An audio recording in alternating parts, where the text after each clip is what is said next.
Vamos a empezar hablando de la situación de la Policía Nacional, absolutamente ligada a esta crisis, a esta ola de inseguridad que vivimos en el país.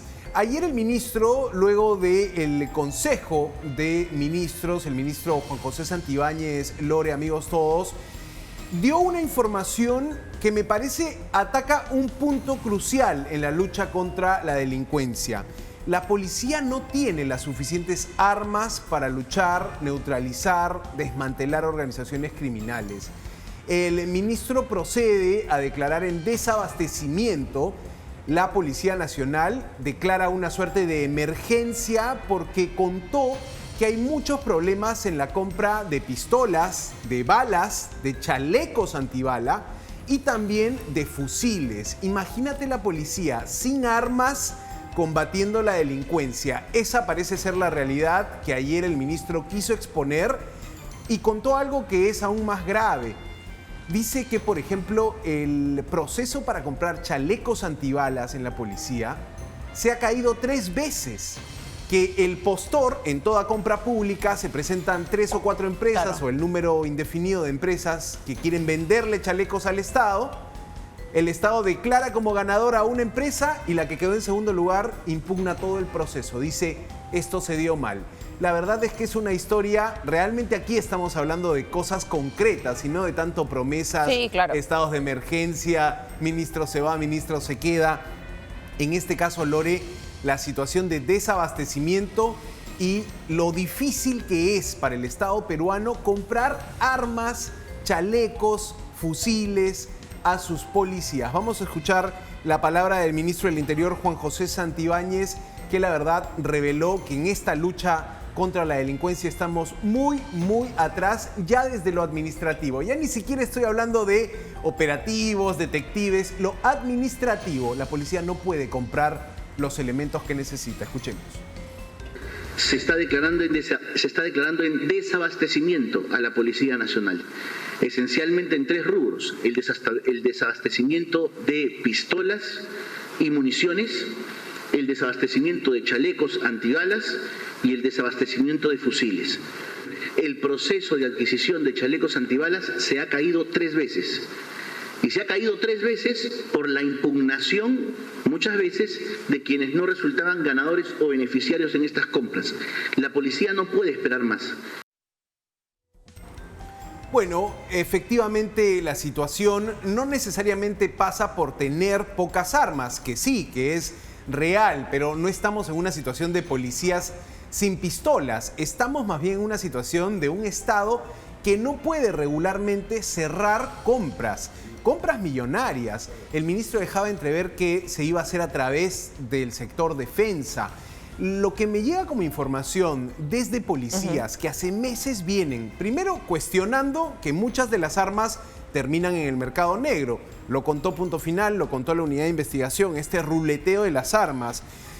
Me cuentan que, por ejemplo, los policías siguen con armas vetustas, antiquísimas, Smith & Wesson, con cañón largo, unas pistolas que tú las ves y dices, esto es de la época de los vaqueros, de los cowboys. Bueno, estamos muy atrás en armamento de última tecnología.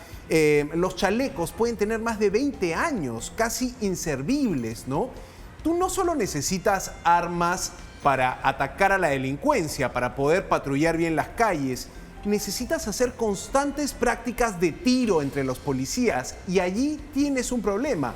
No hay municiones para hacer prácticas de tiro y mantener bien entrenados a los agentes. Así que, hablando las cosas con claridad, el ministro empezó a decir las verdades dentro de la administración pública y nos parece que es un panorama aún más sombrío, ¿no? ¿Qué va a ocurrir? ¿Vamos a poder comprar esos chalecos? ¿Vamos a poder comprar 7.000 fusiles que tiene pendiente la policía? Esa es una pregunta sin resolver.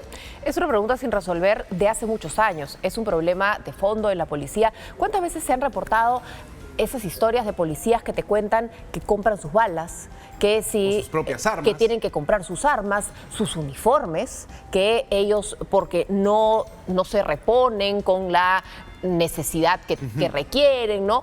Entonces estás hablando de un problema de fondo. Exacto. Y sin embargo no Pero ¿cuál es la solución? Ya, declaras en desabastecimiento. La delincuencia problemas para comprar armas no tiene. Sabemos que ellos no tienen problema para alquilar, para comprar, para encontrar lo último de la tecnología frente a lo que necesitan para sembrar el terror. El tema es cómo el Estado puede comprar, pero el Estado no compra bien nada. Tal cual, no compra siempre hay problemas en medicina, eso. nada puede comprar bien, siempre nos falta todo. Y también la mala fe de los vendedores, ¿no? Que son declarados perdedores, un postor, una empresa quiere vender, la declaran perdedora y dice, no, impugno todo el proceso. Claro, aquí hay que hacer decisiones o tomar decisiones excepcionales. Habrá que ver esa resolución que declara en emergencia. Ya se declaró en emergencia la sanidad policial. Ese es otro tema. Es que se declara en emergencia para justamente poder salir de la forma de la convocatoria abierta y poder hacer una convocatoria más específica. El problema ahí de la convocatoria específica es que a veces también se presta para corrupción. No, una locura, Lore, cómo funciona el Estado. Vamos a escuchar ahora la declaración del Premier en Piura, respaldando a Juan José Santibáñez, descartando que haya un cambio de ministros. Le pide más bien al Congreso ir por el tema de terrorismo urbano. Dicen, ayúdennos medios de comunicación, que el Congreso cree este nuevo delito, nos va a servir de mucho. Pero la verdad que el Estado tiene unas cosas. No podemos comprar pistolas o chalecos y más bien tenemos cámaras testigo que no se usan. Esto también lo denunció Punto Final. Compras millonarias de algunas cosas que pueden servirte y no las usas, y lo que te sirve no lo puedes comprar. Un cambalache el Estado peruano. Escuchemos al Premier respaldando a su ministro. Si usted me pregunta si van a haber cambios en el gabinete ministerial, no está previsto que se hagan cambios. En todo caso, reitero, solo la señora presidenta puede decir sobre ellos. Establecimos la tipificación del delito de terrorismo urbano. Yo, a través de sus medios de prensa, solicito que nos ayuden en esta campaña para que el Congreso de la República finalmente pueda tipificar este delito y los responsables, los que se encuentren responsables de la comisión de este delito, finalmente puedan ir a prisión. Bueno, ahí estaba entonces el Premier apuntando nuevamente a esa solución que presenta como mágica, tener un nuevo delito, el delito de terrorismo urbano. Ya sabemos que el Congreso se decantó por calificar a este delito como criminalidad sistemática. Palabras más, palabras menos. La verdad que lo que se quiere es acción en las calles y estrategia. El ministro Santibáñez se molestó por la comparación que se hizo, aquí también lo mencionamos, de que Trujillo puede ser la nueva Sinaloa, de que estamos entrando en una situación parecida a la de México o la de Colombia. Se indignó. Se indignó fuerte y dijo, no permito esas comparaciones. Sacó algunos números. Vamos a escuchar cómo reaccionó el ministro ante esta lectura común de descontrol, de criminalidad desbordada. Que no se diga que no se trabaja, que no se diga que no hay un plan. Otra cosa distinta es que no lo conozcan o que no se hayan preocupado por conocerlo. Y menos aún que existan pues personas o grandes opinólogos que estuvieron poco tiempo en el sector, incluso en la DINI, y que quieran comparar al Perú con México o con Colombia. Para que tengan una idea, señores, en México mueren 100 personas diarias. Y en Colombia, por si acaso, por si no lo saben, los muertos el 2024 fueron 13.000 en Colombia. Entonces, que no vengan a compararnos. Bueno, ahí está entonces el enojo del ministro con esta comparación. Decía el ministro que en México mueren 100 personas al día. Bueno, esa cifra ya la superamos en los primeros días del mes de enero, Lore. Por supuesto que no deseamos ese camino y también deseamos que esos países encuentren una salida a su situación de inseguridad. Pero para explicar este fenómeno, para entender el auge de la criminalidad organizada, tienes que tener referencias, tienes que tener antecedentes y básicamente México y Colombia son eso.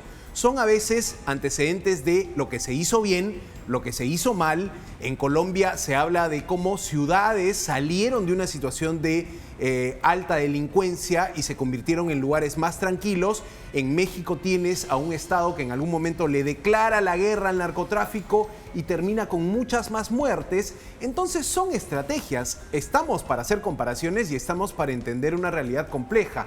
Al ministro no le gustó la mención a México, pero ahí está la indignación. Irte por la literalidad es no abordar el problema de fondo, porque obviamente no se está hablando de uno u otro. No es cuestión de decir, un momentito, más respeto, acá tenemos menos muertos. Porque en conclusión, ese fue el resumen que nos dio el ministro del Interior, más respeto. Pero no, porque para empezar, y ya se ha dicho varias veces también en la trampa del número, no se cuentan los fallecidos por cifra global, se cuentan por cada 100.000 habitantes. En Perú hay 33 millones de habitantes. En Colombia hay 52. En México hay 128.5 millones de habitantes. Entonces, si agarramos y nos pusiéramos a hacer el ejercicio de muertos por 100.000 habitantes, yo creo que de repente el ministro no quedaría tan bien parado. Pero más allá de la estadística, en lo concreto es cómo evitamos que este crimen organizado siga avanzando, siga poniendo dinamita, siga poniendo en zozobra a la gente e incluso ahora como que poniendo en la mira hasta las cárceles, ¿no? Con esto que sucedió en Castro Castro. Tal cual, Lore, y ahí tenemos un grave problema. En las cárceles peruanas no entra un preso más, por eso ha sido declarado en emergencia el sistema carcelario. Y cuando el gobierno o el ejecutivo dice vamos a mandar al delincuente autor intelectual del dinamitazo a la Fiscalía a Chayapalca, uno podría entender Chayapalca es un penal seguro, pero incluso allí no entra un preso más. Incluso en Chayapalca, Lore, se tiene un proyecto de ampliación, de construir un nuevo penal porque se necesitan penales de máxima seguridad. Yo sigo preguntando, ¿el ministro Arana ha sido a Suiza?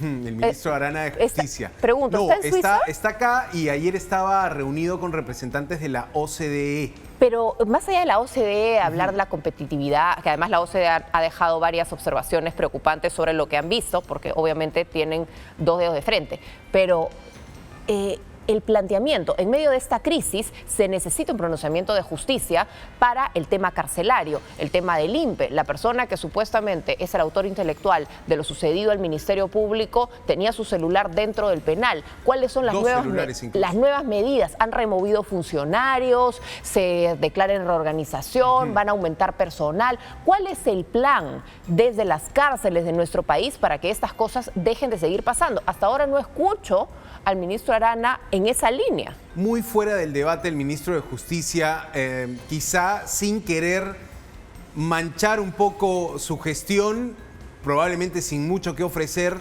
no tiene voz en esta situación de inseguridad que vivimos. El ministro Eduardo Arana no lo hemos escuchado ni con un plan, ni con un mensaje, ni con siquiera una opinión. ¿No lo llaman a las reuniones? No entiendo. ¿No es importante el ministro de Justicia en esta historia? Yo creo que es muy importante, Lore, pero allí más bien, lejos de tener liderazgos que salen en momentos críticos, tienes a personas tratando de zafar cuerpo, ¿ah?